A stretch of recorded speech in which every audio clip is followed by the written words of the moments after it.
Canadian media is all funded by Justin Trudeau now and the Liberals. If you watch Canadian mainstream media, you're just going to think, oh wow, Justin Trudeau is taking it to foreign interference or whatever it is they tell you. But the vast majority of Canadians are incredibly fed up with this government. In Canada, this hasn't really hit the news yet because this comes out on Thanksgiving. Canadian Thanksgiving is when this drops, so it's a long weekend. Also, keep in mind, in Canada, there are much bigger scandals and stories that this is sort of overshadowing.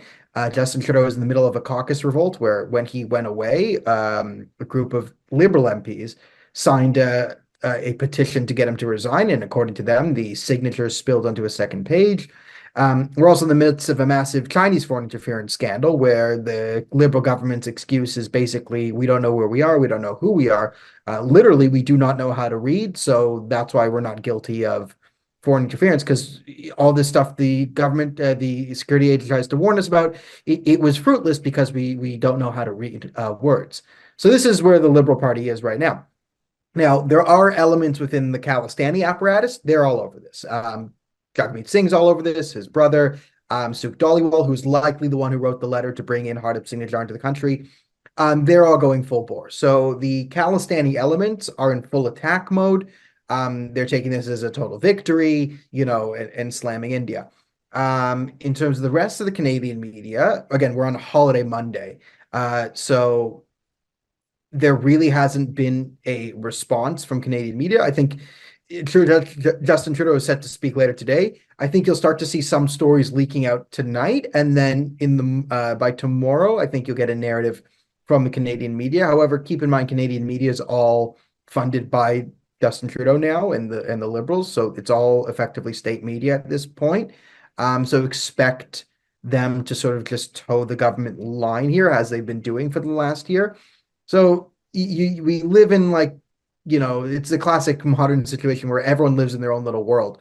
So if you're a Khalistani extremist, you're very happy. If you watch Canadian mainstream media, you're just going to think, oh wow, Justin Trudeau is taking it to foreign interference or whatever it is they tell you. But the vast majority of Canadians are incredibly fed up with this government, don't believe the institutions, don't see the media as credible, doesn't see Justin Trudeau as credible. So many Canadians will just look at this, shrug their shoulders, and probably even side with India, because I mean, effectively, India came out and is like, one step away from saying Justin Trudeau is running a state sponsorship of terrorism, and this wouldn't be too out of bounds from what you'd hear at a lot of family dinners on Canadian Thanksgiving in certain parts of the country.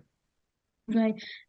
Daniel, we have seen incidents in the past where Canada has observed moment of silence for Khalistani terrorists, Bab's temple being defaced by Khalistani slogans and graffitis, threats issued to Indian diplomats, and even a float in a parade showing assassination of the Indian Prime Minister. And India has repeatedly asked Canada to take actions, but it has failed. So how do you see this policy by Trudeau of giving space to such extremism and avoiding the safety of Indian diplomats?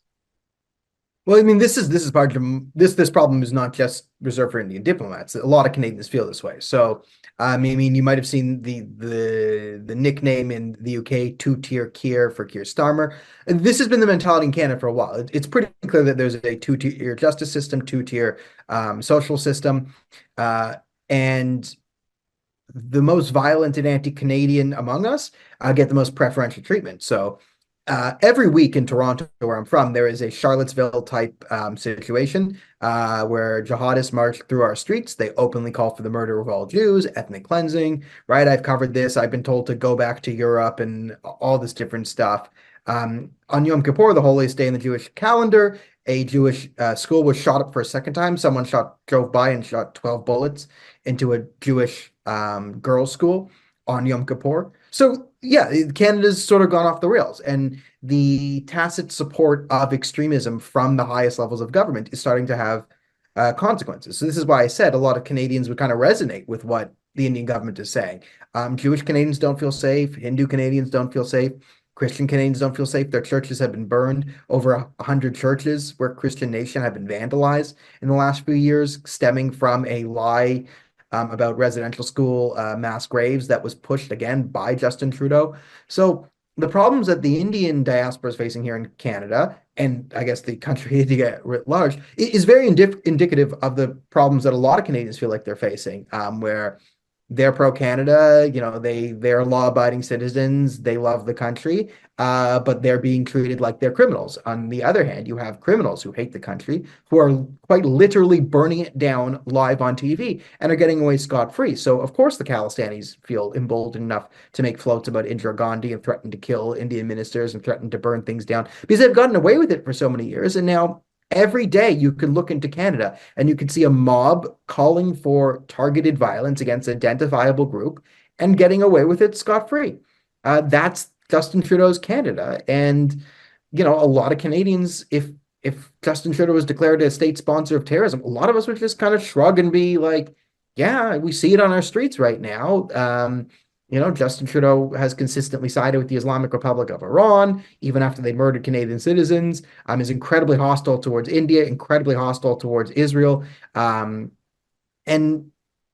it has consequences. It has consequences in foreign policy, and you're seeing that from India, where diplomats are being kicked out and potentially hundreds of millions, billions of dollars of trade is being threatened, and there's domestic consequences. And you can see that on the streets. If you walk down Canadian streets, they are not safe. They are you might run into a violent mob just cruising through the streets. Will they burn things down? Will they just yell and scream? No one really knows, but the country is highly unstable these days.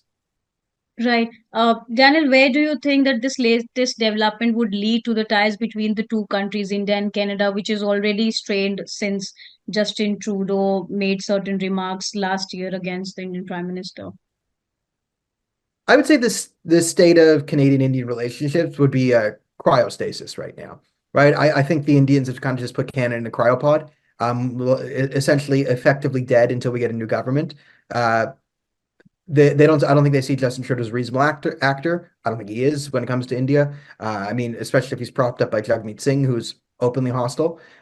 So I think India-Canada relationships for the next year, if there isn't an election, if there's an election that comes sooner because of all the factors, undermining Trudeau right now, then it's not. But I think for the next year, we're looking at sort of a cryostasis where relations and trade all sort of just pushed off to the side and ignored. And then when there's a new government and the Conservatives come in and they come in with an anti-terrorism attitude, with a pro-India attitude, I think things will light up again because I do think at the end of the day, India wants to be part of the global economy, wants to do trade with its partners and allies, and I think they're kind of been blindsided by the whole Hardip Singh Nijjar affair. So I do think we'll be able to get back to positive relations once the Liberals are out of office. But this has done a significant damage, and we will see if this has lasting impacts where now India relations become like a political thing, where the political left is incredibly anti-India and the political right is pro-India.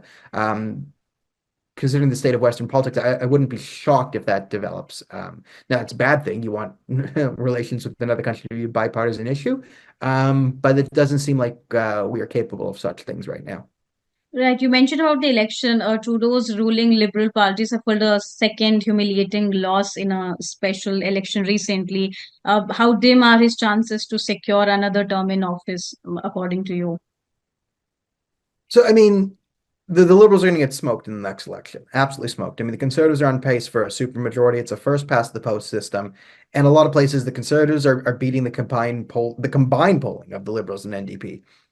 So when you're up 20 points on a country heading into an election first past the post, it's going to be an electoral massacre. Some polls even project the Liberals becoming the fourth party. Some think the Bloc Québécois, which is a French separatist, quasi-separatist, who really knows what the French want anyway. They look like they might end up being the official opposition because the Liberals and the NDP are just tanking in support. In large part due to the policies they acted. I always said the coalition they entered was a Faustian bargain by the two leaders.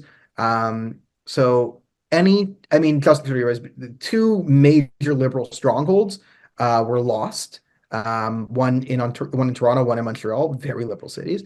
And the NDP almost lost a stronghold out in Manitoba to the Conservatives. Something they usually win by 20 plus points was a very close victory over the Conservatives there. So the Canadian public is done with the Trudeau government. They've not been wanted for the last few years, but he still manages to cling to power.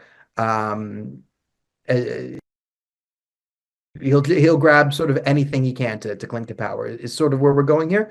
So don't expect Justin Trudeau to gracefully step aside, even if there's an internal caucus revolt and an RCMP investigation and this and that. This seems like a man who's willing to go down with the ship, so to speak.